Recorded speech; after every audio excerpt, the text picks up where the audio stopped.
To jest jeden z fajniejszych elementów wyposażenia Range Rovera. Ławeczka.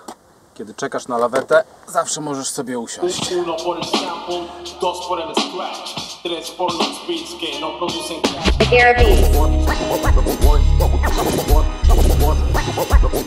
W naszym garażu zaszła zmiana.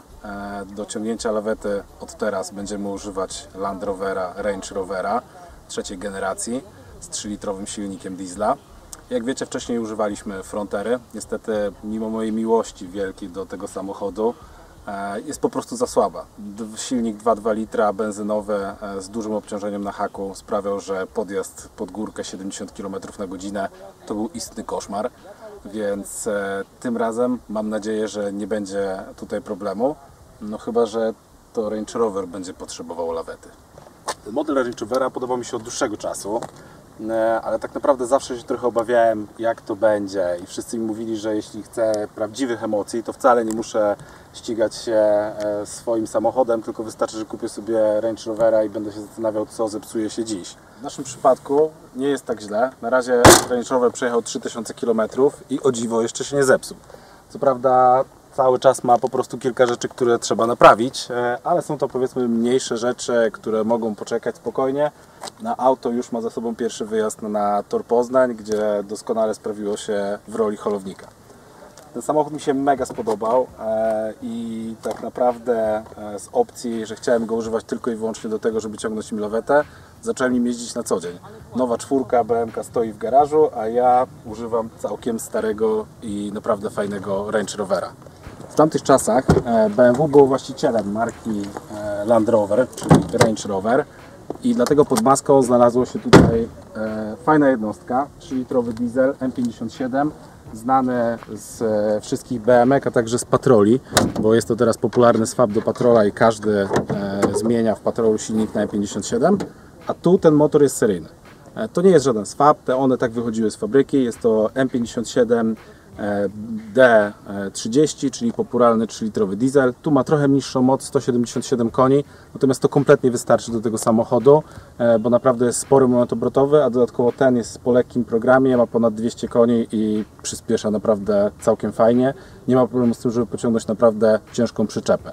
No i też ta jednostka tak naprawdę skłoniła mnie do tego, żeby zainteresować się tym samochodem tak zupełnie na poważnie, bo o ile naprawa V8 z 2 turbinami, który jest dodatkowo jeszcze dieslem, myślę, że jest niezłym koszmarem, to tak naprawdę naprawa 3-litrowego diesla od BMW, który po pierwsze jest pancerny i myślę, że przetrwa uderzenia atomowe, to wszyscy wiedzą, jak to naprawiać, jak to zrobić, i naprawa tego silnika czy jego serwis po prostu nie jest drogi.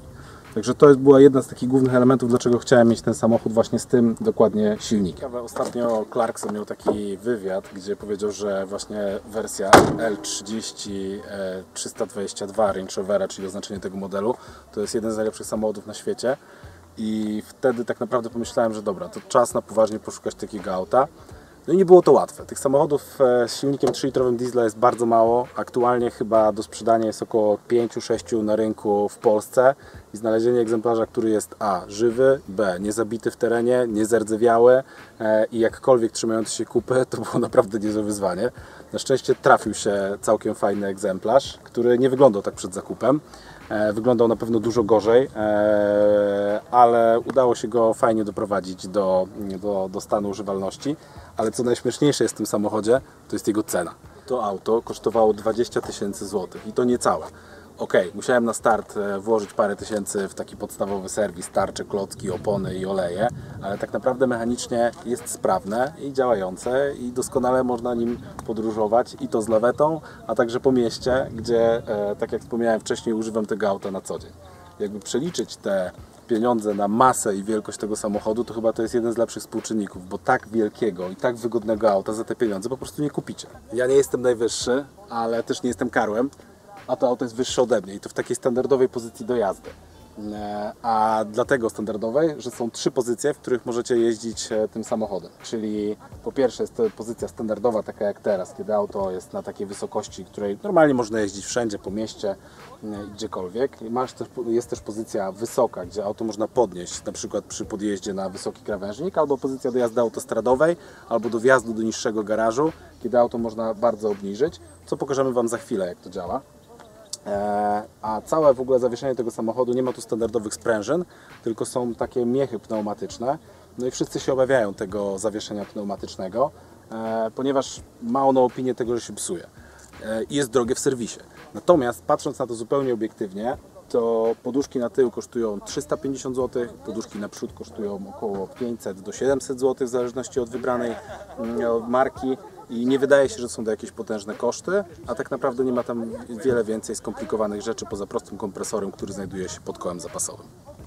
Przez to, że BMW w tamtych latach było właścicielem marki Land Rover, Range Rover, to jak otworzycie sobie środek, to zobaczycie rzeczy, które są bardzo zbliżone do tych rzeczy, których widzieliście na przykład w E39 albo w X5 z tamtych lat. Na przykład wyświetlacz pod licznikiem, radio czy też przyciski. To są po prostu elementy bezpośrednio wyjęte z BM-ki. Jednym z niewiarygodnych plusów tego samochodu jest jego wygoda. Zazwyczaj w wszystkich samochodach jeżdżę trochę w pozycji sportowej, ale tu się po prostu nie da. Tu siedzisz jak na kanapie w dużym pokoju. Ten podłokietnik sprawia, że chcesz się po prostu na nim oprzeć. A fotele, mimo tego, że to są standardowe wersje, a nie fotele komfortowe, są naprawdę mega wygodne. I nawet po takiej trasie, gdzie jechałem 5 godzin w sumie bez przerwy, to tak naprawdę nic mnie nie boli. Dodatkowo każdy Range Rover w zasadzie jest naprawdę nieźle wyposażony, a ten jest bardziej niż super wyposażony. Po pierwsze, pneumatyczne zawieszenie, po drugie, pełna klimatyzacja, to raczej standard, nic dziwnego, ale rzeczy, które mnie mega zaskoczyły, to podgrzewana kierownica, Webasto, podgrzewane siedzenia z tyłu i z przodu, no a także tak naprawdę pełna elektryka i lusterek, foteli, szyb i wszystkich innych elementów. W zasadzie nie ma tu nic więcej, czego bym potrzebował do jazdy na co dzień takim samochodem. 3-litrowy diesel to nie jest jedyna wersja silnikowa tego samochodu, jaką możecie nabyć, choć moim zdaniem to jest najrozsądniejszy wybór, bo mocy jest sporo, serwis jest znany i tani, no i sam silnik jest generalnie pancerny. Natomiast w tych samochodach montowane też były w zależności od roku różne silniki. Była też 4.4 benzyna z BMW, był też silnik 4.2 z Jaguara, był też silnik 4.2 Supercharged też z Jaguara. Potem założyli też silniki 5.0 V8 również z Jaguara, natomiast to wszystko silniki benzynowe. Jeśli chodzi o diesle, to tutaj można było znaleźć też silnik 3.6 V8 diesel, a także 4.4 V8 diesel. Myślę, że to dużo lepsze silniki pod kątem osiągów, może nie spalania, bo pewnie palą dużo więcej, natomiast jeśli chodzi o osiągi, na pewno są dużo lepsze, pewnie brzmią też genialnie. Natomiast do jazdy na co dzień, albo do jazdy tak naprawdę takiej jak ja potrzebuję tego samochodu, czyli trochę do pracy i ciągnięcia lawety, no to wydaje się, że ta wersja, czyli 3-litrowy diesel, to najrozsądniejszy temat. Największą bolączką tych samochodów, tak jak piszą na wszystkich forach Land Rovera, to skrzynia biegów. Tu jest wersja GM tej skrzyni biegów. Jest to 5-biegowa skrzynia, która również była montowana w BM-kach. No i ona podobno jest troszkę za mała do takiej masy samochodu i takiej mocy samochodu.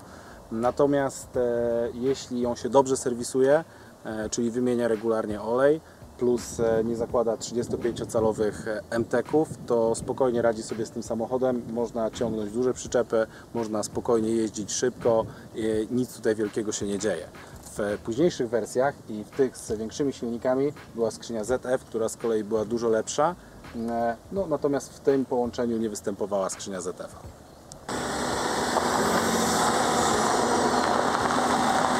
Rzecz niesamowita, ten SUV jako jeden z niewielu pierwszy raz opuścił asfalt i jak widzicie są już brudne opony. Było naprawdę grubo, zawieszenie jest podniesione w tryb terenowy. Nawet włączyłem reduktor, chociaż zupełnie nie wiem po co. No ale powiedzmy, że jest to kolejny feature tego samochodu. No i co? Auto myślę, że nadaje się do takich przejażdżek, żeby sobie trochę pojeździć po terenie z rodziną. Myślę, że raczej delikatnym terenie niż jakimś dużym błocie.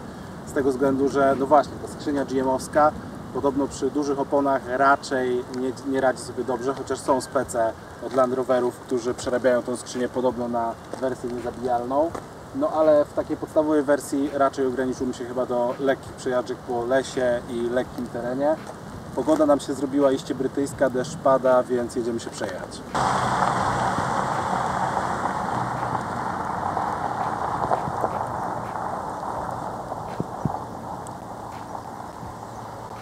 Naprawdę mega fajnie, jest dobra pozycja za kierownicą, ja tu od razu znalazłem swoje miejsce do siedzenia.